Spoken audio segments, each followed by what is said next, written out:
Olá, alunos do quarto ano!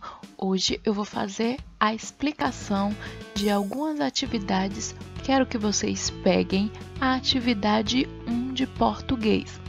Nessa atividade tem uma historinha chamada A História que Não É. Vocês vão fazer a leitura da historinha e depois vocês vão responder a interpretação do texto. Vamos lá o que pede cada pergunta. Conhecendo o texto, o que o personagem principal da história gostava de fazer? Depois de ter lido o texto, vocês vão saber o que esse personagem principal, que é o Joãozinho não é, o que ele gostava de fazer. 2. No texto, a avó Olga contava várias histórias a Joãozinho. Que tipos de história você gosta de ouvir? Essa é uma pergunta com resposta pessoal. Qual é a história que vocês mais gostam de ouvir? Qual é o tipo de história? História de aventura, histórias de terror, histórias de romance, histórias com comédia. Então vocês vão explicar qual é o tipo da história que vocês mais gostam de ouvir. Se é só uma ou se são vários tipos de história. Questão 3. Se você fosse dar um novo nome a Joãozinho não é, qual seria? E por quê? Por que você daria este outro nome? Então tem duas perguntas aí para vocês responderem. 4. Por que Joãozinho não é resolveu sair da história? 5. João, que agora não era mais um personagem, também tinha um problema. Qual e como ele resolveu?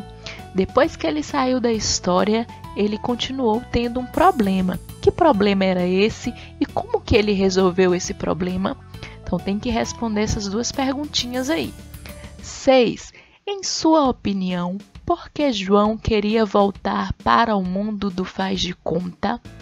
O mundo do faz de conta é o mundo da imaginação, né? Aquele mundo que é surreal, que a gente imagina os tipos de coisa. Então nós chamamos de mundo do faz de conta.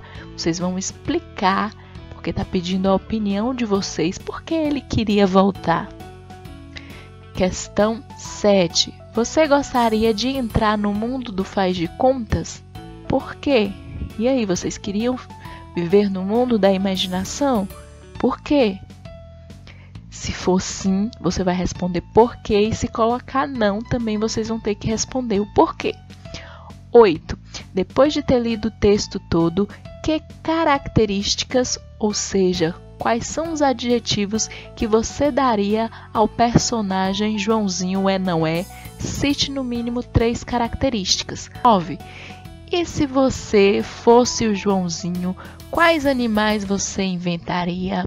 Vocês vão aí inventar alguns nomes de animais, misturar nomes e inventar novos animais. Quais seriam esses animais que vocês inventariam? Escrevam no mínimo 3 nomes de animais. Questão 10. Ilustre o texto em seu caderno de desenho. Dê asas à sua imaginação. Lembre-se, você tem um enorme potencial. Vocês vão fazer o texto referente à história no seu caderno de desenho ou no caderno de artes. Não esqueça de fazer um belo colorido neste desenho. Tá ok?